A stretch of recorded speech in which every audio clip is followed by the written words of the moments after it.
दोस्तों ध्यान दें सभी लोग, आप सभी के सामने ये पहला प्रश्न है। प्रश्न कह रहा है कि यदि x अनुपात y बराबर 3:2 हो तो आप सभी को बताना है कि 5x + 4y अनुपात 5x - 4y का मान क्या होगा। दोस्तों ध्यान दें, बहुत सिंपल है, लेकिन दोस्तों ध्यान दें ये प्रश्न एग्जाम में पूछा गया था और इस टाइप के प्रश्न हमेशा एग्जाम में पूछे भी जाते हैं। तो दोस्तों करना क्या है कि यहाँ पे x और y का मान दिया हुआ, ध्यान दें x का मान दिया हुआ 3 और y का मान दिया हुआ 2। तो आपको करना सिर्फ क्या है कि इस पर मान रखना होगा, जहाँ जहाँ x का मान है वहाँ 3 रखेंगे और जहाँ जहाँ y का मान है वहाँ हम 2 रखेंगे। दोस्तों तो ध्यान दें x का मान दिया हुआ 3 और y का मान दिया हुआ है 2। दोस्तों तो करना क्या है, यहाँ पे 5x + 4y अनुपात, ध्यान दें 5x - 4y, यानी कि जहाँ x है वहाँ हम 3 रखेंगे और जहाँ y है वहाँ हम 2 का मान रखेंगे। तो दोस्तों 5 गुने यहाँ पे x है, यानी कि x का मान कितना है 3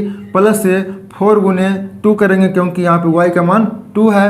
ध्यान दें सभी लोग, और अनुपात 5 गुना 3 और -4 गुना 2 करेंगे।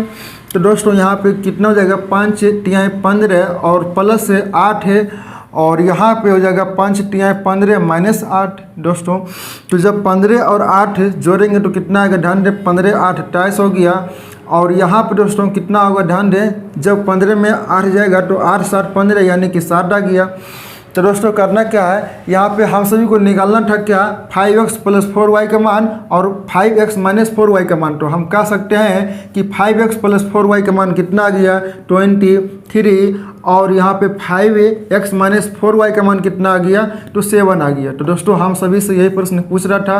तो उम्मीद करता हूँ कि आपको ये प्रश्न बहुत ही अच्छे तरीके से समझ में आ गया होगा। और ध्यान रहिए तो बहुत ही सिंपल था, लेकिन दोस्तों अगर आपको सामने इस टाइप का प्रश्न आता, जैसे दोस्तों आप सभी के सामने ये सेकेंड प्रश्न है। प्रश्न कह रहा है, ध्यान दें कि यदि a अनुपात b बराबर 3:4 है और b अनुपात c बराबर 6:5 है तो आप सभी को बताना है दोस्तों कि a अनुपात a + c का मान क्या होगा। दोस्तों ध्यान दें बहुत ही सिंपल है, लेकिन दोस्तों ये प्रश्न एग्जाम में पूछा गया था। दोस्तों करना क्या है, ध्यान दें यहाँ पे जो है a अनुपात b का मान दिया हुआ है 3:4 और b अनुपात c का मान दिया हुआ है 6:5। दोस्तों करना क्या हुआ कि a अनुपात, ध्यान दें b अनुपात c, यानी कि हम लिख सकते हैं a b और c के रूप में, जिसमें दोस्तों a अनुपात b का मान दिया हुआ है कितना 3:4 के रूप में और यहाँ पे b/c का मान दिया हुआ है यहाँ पे ध्यान दें 6:5 के रूप में। तो ध्यान दें इसके जस्ट हम नीचे लिखेंगे 6:5। दोस्तों अब यहाँ पे जो खाली स्थान रह गया यहाँ पे कौन सी संख्या भरी जाएगी, तो ध्यान दें जो इसका जस्ट वाली संख्या होगा वही यहाँ पे भरा जाएगा, यानी कि यहाँ पे हम भरेंगे 4। ध्यान दें इसके सामने वाली संख्या कौन सी है 4 है और यहाँ पर दोस्तों यहाँ पे जो इसके सामने वाली संख्या होगी वही संख्या यहाँ पे हम भरा जाएगा। दोस्तों तो यहाँ पर हम भरेंगे 6।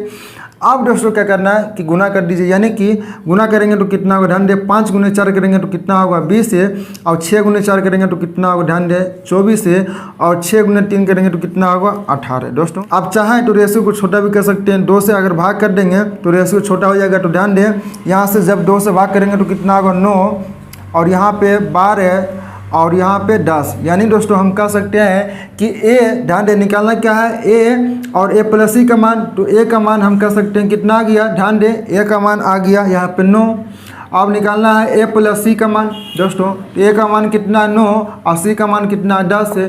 तो जब 9 + 10 करेंगे तो कितना आएगा, ध्यान दे यहाँ पे 19, यानी कि a और a + c का मान कितना आ गया तो 9:19 के रूप में आ गया। और हम लोगों से ये प्रश्न पूछ रहा था कितना आ गया 9:19 के रूप में। दोस्तों तो उम्मीद करता हूँ कि आप सभी को ये भी प्रश्न बहुत ही अच्छे तरीके से समझ आ गया होगा और जब कभी भी इस टाइप का प्रश्न आएंगे दोस्तों तो उसे आप आसानी से सॉल्व कर लेंगे। दोस्तों तो चलिए अब हम आगे प्रश्न की ओर चलते हैं। दोस्तों ध्यान दें सभी लोग, आप सभी के सामने ये तीसरा प्रश्न है। प्रश्न कर रहा है कि यदि a अनुपात b बराबर 3/2 7/3 है और b अनुपात c बराबर 1/5 1/7 है तो आप सभी को बताना है कि a अनुपात b अनुपात c का मान क्या होगा। दोस्तों ध्यान दें ये भी प्रश्न एग्जाम में पूछा गया था और ध्यान दें दोस्तों कि इस टाइप के प्रश्न एग्जाम में बराबर पूछे भी जाते हैं। दोस्तों करना क्या है, यहाँ पे a और b और c का मान निकालना है, जिसमें कि a और b का मान दिया हुआ है भिन्न के रूप में और यहाँ पे b और c का मान दिया हुआ है।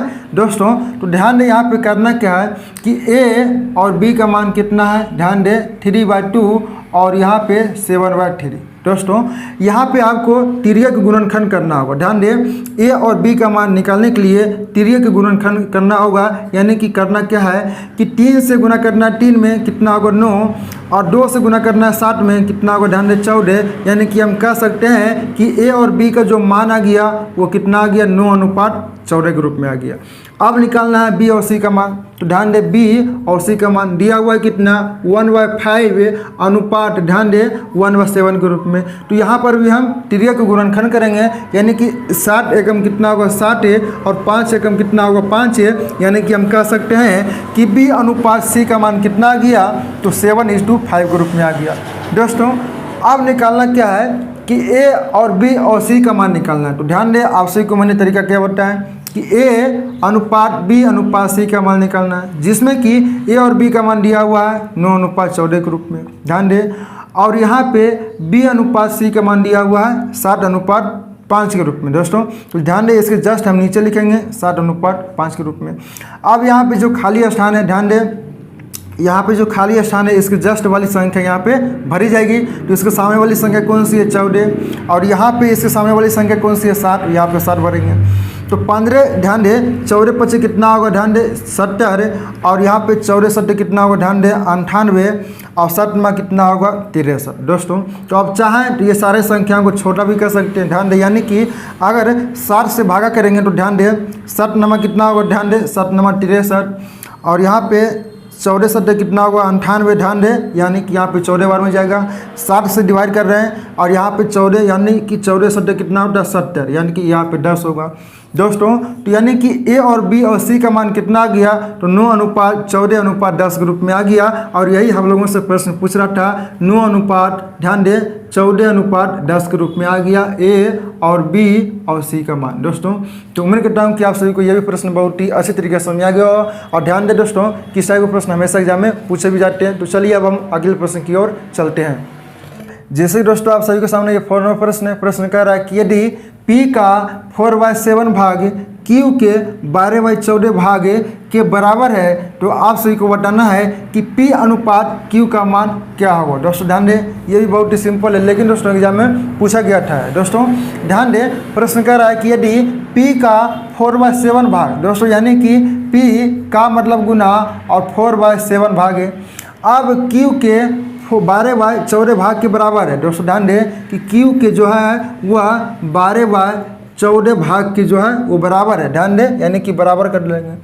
अब यहाँ पर निकालना क्या है P और Q का मान। दोस्तों तो ध्यान दें यहाँ से कटा लीजिए, यानी कि बराबर में हम संख्याओं को आसानी से कटा भी सकते हैं। तो 4 एकम 4 है और 4 तिहाई 12 है और 7 एकम 7 है और 7 दूनी 14, यानी दोस्तों क्रॉस गुना करेंगे तो ध्यान दें यहाँ पे 2P बराबर 3Q हो जाएगा। अब निकालना क्या है हम सभी को P अनुपात Q के रूप में। दोस्तों तो ध्यान दें यहाँ पे P और Q इधर गुने में तो बराबर के इधर अगर तो ये भागे में होगा। और ध्यान दें यहाँ पे 3 और ये 2 क्या है गुने में तो बराबर को रह जाएगा तो ये भागे में होगा। यानी कि हम कह सकते हैं कि P बराबर कितना आ गया। ध्यान दें P अनुपात जो Q होगा वह दोस्तों 3/2 के रूप में होगा, यानी कि 3/2 आ गया। और हम सभी से यही प्रश्न पूछ रहा था कि P अनुपात Q का मान कितना है, तो कह सकते हैं कि 3/2 है, यानी कि 3/2 के रूप में। दोस्तों तो उम्मीद करता हूँ कि आप सभी को यह भी प्रश्न समझ आ गया होगा, और जब कभी भी इस टाइप प्रश्न आएंगे तो उसे आसानी से सॉल्व कर लेंगे। तो चलिए अब हम अगले प्रश्न की ओर चलते हैं। जैसे दोस्तों आपको सामने ये सेम टाइप के 5 नंबर प्रश्न कर रहा है कि यदि x का 3/5 भाग y के 4/9 भाग के बराबर है तो आप सभी को बताना है कि x तथा y का अनुपात क्या होगा। दोस्तों ध्यान दें, सेम टाइप के प्रश्न है और सेम प्रक्रिया इसमें भी अप्लाई करना है। तो करना क्या, ध्यान दें यहाँ पे कह रहा है x का मतलब गुना 3/5 भाग है और y के 4/9 भाग, यानी कि y का मतलब गुना, ध्यान दें यहाँ पे 4/9 भाग के बराबर है तो यहाँ पे बराबर कर लीजिए। दोस्तों ध्यान दें यहाँ पे संख्या नहीं कट रहा है तो करना क्या है 3x/5 कर देना है, और यहाँ पे बराबर 4y/9 कर देना। दोस्तों अब यहाँ पे करना क्या है क्रॉस गुना करेंगे। ध्यान दें यहाँ पे क्रॉस गुना करेंगे, यानी कि 9 तिहाई कितना होगा 27x बराबर 4 5 कितना होगा 20y, यानी कि हम कह सकते हैं ध्यान दें x/y का मान आ गया यहाँ पे ध्यान दें 20 है, और बटे यहाँ पे 27 हो गया। यानी कि हम कह सकते हैं कि x का मान आ गया 20 से और y का मान कितना आ गया 27, यानी कि x से अनुपात बराबर 20:27 आ गया दोस्तों। और हम सभी से यही प्रश्न पूछ रहा था कि x से और y का मान कितना है, यानी कि x तथा y का अनुपात कितना है। तो हम कह सकते हैं कि x का मान 20 है और y का मान कितना है, तो 27 है दोस्तों। तो उम्मीद करता हूँ कि आप सभी को यह भी प्रश्न समझ में आ गया होगा दोस्तों।